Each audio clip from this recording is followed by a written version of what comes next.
Madame la ministre de la Santé et des Solidarités, la crise politique des Gilets jaunes témoigne, je crois, de l'attachement des Français à notre modèle social et notamment à notre système de santé que le monde nous envie. Ce modèle, les Français nous disent leur colère de le voir s'effriter sous leurs yeux, devenant chaque année de plus en plus cher et de moins en moins efficace. Ils voient avec tristesse les fermetures d'hôpitaux et de maternités, les déremboursements de médicaments et le surmenage des personnels. Votre mesure du reste à charge zéro était un signal très attendu pour redonner vie à ce modèle de solidarité nationale. D'ailleurs, nous l'avons soutenue puisqu'elle faisait partie de notre programme présidentiel. Que les Français n'aient pas à sortir leur carte bleue pour s'offrir des lunettes ou des prothèses auditives et dentaires, c'était mettre fin à une situation intolérable dans l'accès aux soins des plus modestes. Malheureusement, votre mesure a été, je crois, mal préparée et surtout mal négociée. Et elle va entraîner une hausse des tarifs des mutuelles, bien obligées de répercuter sur les Français le coût du reste à charge zéro.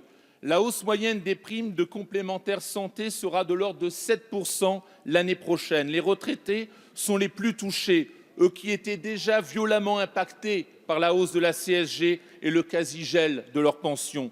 Pourtant, Madame la ministre, vous nous aviez assuré avoir mené des négociations pour que cette réforme se fasse au profit de la santé des Français et non pas au détriment de leur pouvoir d'achat. Alors, comment se fait-il que vous n'ayez pas anticipé la réaction des complémentaires santé? Pourquoi n'avez-vous pas pensé à négocier sur leurs tarifs? Et surtout, comment comptez-vous vous rattraper pour éviter une nouvelle baisse du pouvoir d'achat subie par les Français? Merci, cher collègue. La parole est à Madame Agnès Buzyn, ministre des Solidarités et de la Santé. Merci, Monsieur le Président. Mesdames et Messieurs les députés, Monsieur le député Emmanuel Maquet, votre question me permet de rétablir quelques vérités. D'abord, premièrement, je me suis engagée devant les Français, il n'y aura et il n'y a aucune fermeture d'hôpitaux programmée pendant ce quinquennat.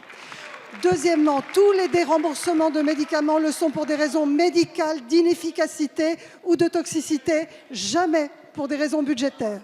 Maintenant que cela est dit, je vais passer sur le reste à charge zéro. J'ai mis en place le comité de suivi, la première réunion de la réforme hier, avec les mutuelles, les assureurs, la Caisse nationale d'assurance maladie et les associations de patients. Les assureurs et les complémentaires santé ont reconnu devant moi que les courriers qui avaient été adressés justifiant des hausses de cotisations sur la réforme du reste à charge zéro étaient illégitimes. Ils vont prendre des mesures dans ce sens vis-à-vis de l'ensemble de leurs membres. Il n'y a aucune justification. Le reste à charge zéro leur coûte 0,14% de leur chiffre d'affaires. Et dans la réforme, il était prévu que ce coût soit totalement absorbé par la réduction de leurs frais de gestion. Deuxièmement, nous avons prévu avec le Président de la République, nous avons reçu avec le Président de la République hier à l'Élysée l'ensemble des instituts de prévoyance, les assureurs et les mutuelles, pour aller au-delà des premiers engagements qu'ils ont pris, c'est-à-dire de ne pas justifier le moindre augmentation de cotisation par la réforme mise en place et négociée, et deuxièmement, voir comment ils pouvaient contribuer à l'urgence économique et sociale exprimée par les Français et sur lequel nous souhaitons qu'ils prennent des engagements supplémentaires. Ces engagements doivent être évidemment au niveau des taux de cotisation. Nous attendons leurs mesures. Ils ont jusqu'à demain pour nous faire leurs propositions. Je vous remercie. Merci, Madame la Ministre.